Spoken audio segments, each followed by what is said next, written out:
జిల్లా పెందుర్తి నియోజకవర్గం. ఆ కబ్జాకి కొమ్ము కాస్తున్నది పెందుర్తి నియోజకవర్గ కీలక నేతేనా? అధికారులు చర్యలు తీసుకోకపోవడానికి అదే కారణమా? పేదవాడు 100 గజాల ఇల్లు కడుతుంటే ల్యాండ్ గ్రాబింగ్ కేసులా?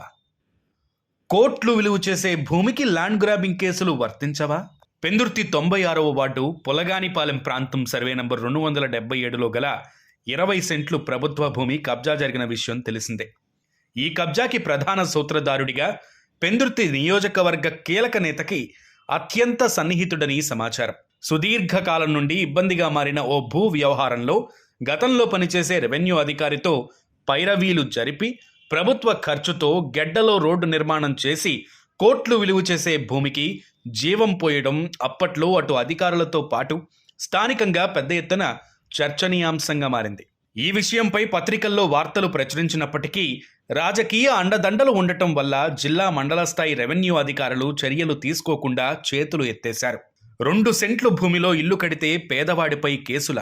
సర్వే నంబర్ 100లో సుమారు 2 సెంట్ల డీ పట్టా భూమిలో పేదవాడు ఇల్లు లేక స్థానిక రైతుల నుండి తన కష్టార్జితంతో కొనుక్కుని ఇల్లు నిర్మాణం చేపడితే ఫిర్యాదులు అందాయని జిల్లా ఉన్నత స్థాయి అధికారులు, స్థానిక తహసీల్దార్ రెవెన్యూ సిబ్బంది ఆగ మేఘాల మీద 24 గంటల్లోనే తమ అధికార దర్పంతో చర్యలు తీసుకుని కేసులు పెట్టించిన పనితీరు సుమారు 6 కోట్ల రూపాయల పైచిలుకు విలువ చేసే 20 సెంట్లు భూమి కబ్జా చేసిన వారిపై చర్య తీసుకోకపోవడం గమనార్హం.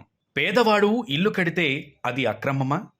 అధికార పార్టీ నేతలు కోట్లు విలువ చేసే భూములు దోచుకుంటే అది సక్రమమైపోతుందా? ఎందుకు వీరిపై కేసులు పెట్టరు? అధికారుల మౌనం వెనకాల ఆంతర్యం ఏమిటో అర్థం కావడం లేదు.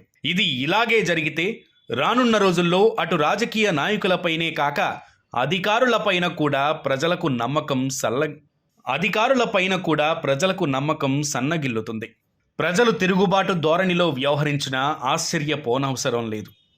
ఇకనైనా అధికారులు చర్యలు తీసుకుని అటు సర్కారుకి ఇటు ప్రజలకు ఉపయోగపడే విధంగా ప్రభుత్వ భూమిని కాపాడాలని స్థానిక ప్రజలు కోరుతున్నారు.